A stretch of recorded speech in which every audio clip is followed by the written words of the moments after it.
নিরামিষ দিনে এইভাবে পোস্ত রান্না করলে খেতে কিন্তু দারুণ লাগে। নিরামিষ এই পোস্ত রেসিপিটা করার জন্য এখানে আমি আলু আর মিষ্টি কুমড়ো কেটে নিয়েছি। আগে থেকে পোস্ত আমি ভিজিয়ে রেখেছিলাম। ভেজানো পোস্ত, কাঁচা লঙ্কা, শুকনো লঙ্কা আর জল দিয়ে খুব মিহি করে পোস্তটা বেটে নিলাম। কড়াইয়ে সর্ষের তেল ভালো করে গরম করে তাতে একটু হলুদ দিয়ে কেটে রাখা কুমড়োগুলো দিয়ে দিলাম।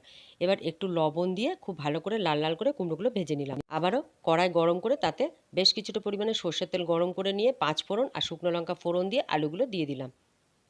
আলুগুলো একটু নাড়াচাড়া করে তাতে লবণ দিয়ে খুব ভালো করে আলুগুলো ভেজে নিয়ে দিয়ে দিলাম জল। ঢাকা দিয়ে ফুটিয়ে নেব। আলু খুব ভালো করে সেদ্ধ করে নিয়ে দিয়ে দিলাম ভেজে রাখা কুমড়োগুলো।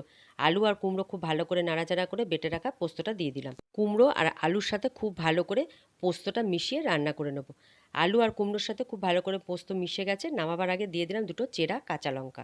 কুমড়ো আলু পোস্তর রেসিপিটা ভালো লাগলে লাইক করবেন, শেয়ার করবেন আর অবশ্যই চ্যানেলটাকে সাবস্ক্রাইব করে পাশে থাকবেন।